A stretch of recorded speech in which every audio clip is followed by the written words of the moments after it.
dari pihak pro mengenai saya ingin bertanya terlebih dahulu untuk kebijakan dari gubernur kita mengenai barak militer, apakah sesuai dan relevan dengan kebutuhan di abad 21 ini, yang dimana menurut World Economic Forum pada tahun 2025 keterampilan yang paling dibutuhkan dalam pemikiran analisis yakni kreativitas dan mitigasi.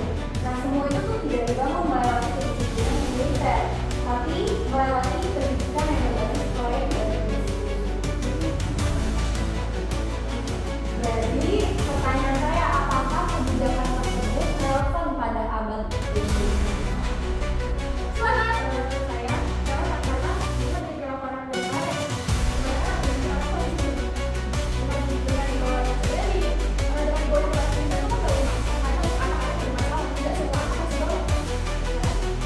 Jadi saya kembali lagi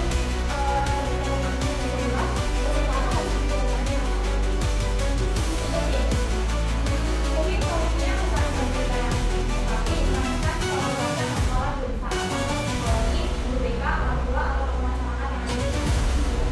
Terus kita juga harus menciptakan sistem pendidikan yang instruktif dan suportif untuk Tapi dalam kebijakan kalian itu nggak semata-mata langsung menaruh anak yang bermasalah ke berat militer. Jadi pemerintah itu juga berkolaborasi dari pendidikan, kesehatan, psikologi, dan kalian itu kan salah psikologi.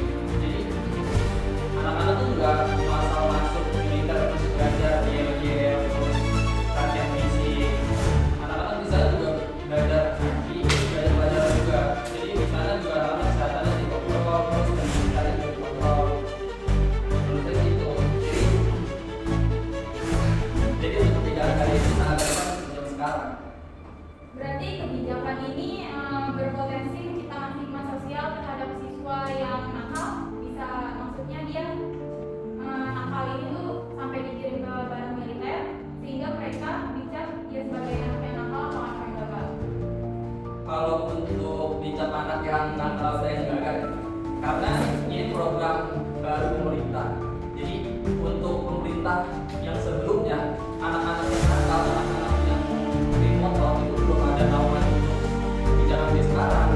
Jadi kalau pemerintah yang jabat dulu, ya sekarang kan ya anak-anak nakal itu biar di sekolah aja. Sebenarnya kan anak-anak yang nakal di sekolah tuh dia juga butuh pendidikan yang bagus. Makanya dimasukkan ke barak militer. Oke, cukup. Oke, baik teman-teman. Seperti yang kita tahu, keberadaan barak militer walaupun vital untuk keamanan negara, ataupun dari tantangan sosial dan pendidikan dari masyarakat sekitar.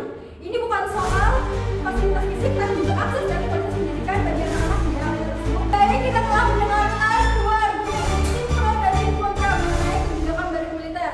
Jadi, menurut tim pro, kebijakan barak militer ini sangat penting dalam pendidikan di Indonesia ini.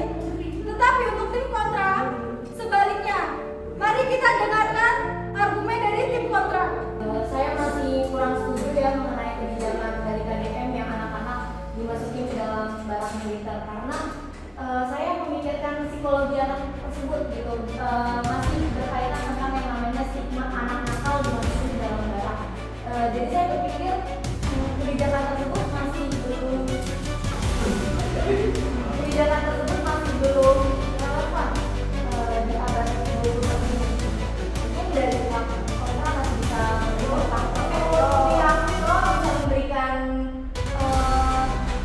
menjabarkan lebih sistematis lagi mengenai kebijakan tersebut.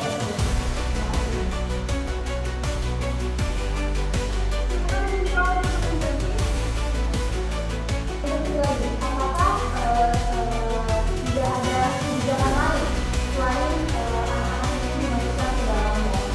Ini ada disinggung sama kakak saya, mungkin melalui kontribusi dan yang lain. Oke, baik, interupsi.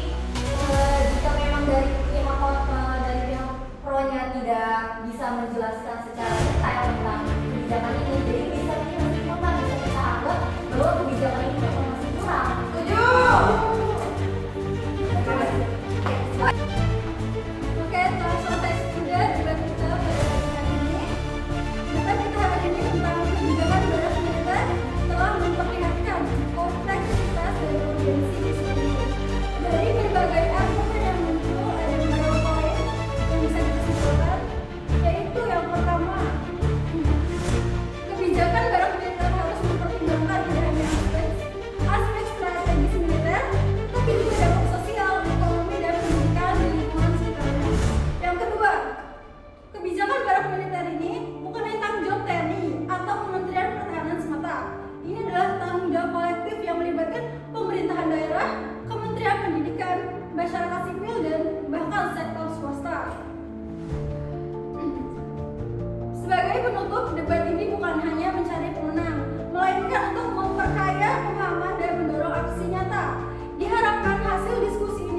menjadi masukan